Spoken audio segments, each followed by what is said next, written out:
আপোনাৰো হয়তো একাউণ্ট আছে বন্ধন বেংকত, কিন্তু ৰ'ব, বন্ধন বেংকৰ একাউণ্টটো ঠিকে আছেনে আপোনাৰ? একাউণ্টৰ পৰা নোহোৱা হ'ব পাৰে আপোনাৰ জমা ধন। এয়া অভিযোগ আমাৰ নহয়, এই অভিযোগ বেংক গ্ৰাহকৰ। গোলাঘাটত প্ৰবঞ্চনাত নামিছে বন্ধন বেংক। গ্ৰাহকে জমা দিয়া টকাৰ সৈতে স্বয়ংভাৱে একাউণ্ট নাইকিয়া হ'ল বেংক নথিপত্ৰৰ পৰা। গোলাঘাট বেঙেনাখোৱা বন্ধন বেংকৰ এই শাখাতেই কমাৰবন্ধাৰ দৰ্পণ আত্মসহায়ক গোটে একাউণ্ট খুলিবলৈ জমা কৰিছিল নথিপত্ৰ জমা কৰাৰ পিছতে বেংক কৰ্তৃপক্ষই 14 ফেব্ৰুৱাৰীত দৰ্পণ আত্মসহায়ক গোটক প্ৰদান কৰিছিল বেংক একাউণ্ট। আৰু 14 ফেব্ৰুৱাৰীতে দৰ্পণ আত্মসহায়ক গোটৰ ৰাহুল বৰা, হৰপ্ৰসাদ বৰুৱাই একাউণ্টত প্ৰথম লেনদেনৰ নিয়মৰ অধীনত জমা দিছিল 5,000 টকা।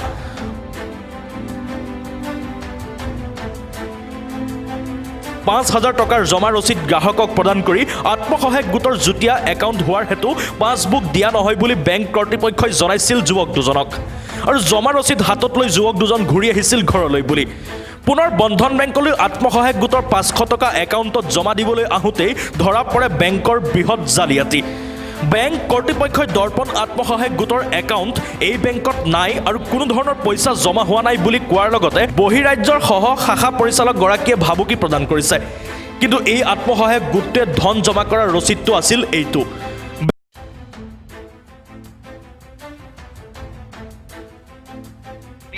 যোৱা ফেব্ৰুৱাৰী মাহ 14 তাৰিখে যিটো পইচা ডিপজিট কৰিছিলোঁ সেইটো ইতিমধ্যে গোলাঘাট বন্ধন বেংকত নাই বুলি ক'লে। তাৰপিছত আমি যোন এছিষ্টেণ্ট ব্ৰাঞ্চ মেনেজাৰ তেওঁৰ লগত কথা পাতিছিলোঁ, তেওঁৰ ঘৰ ক'লে কলকাতাত।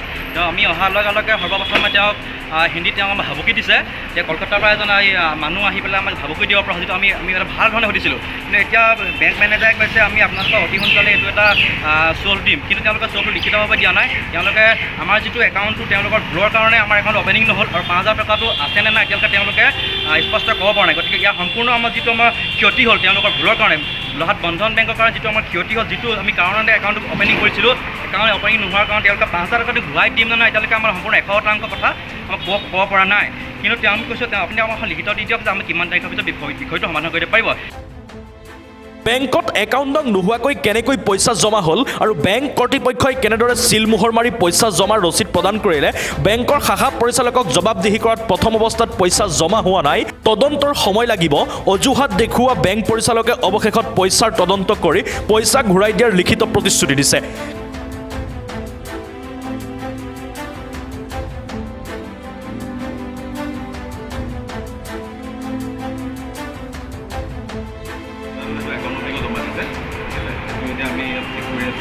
পইচাটো আপোনাৰ একাউণ্টত ছেভ আছে, 5,000টো ছেভ আছে।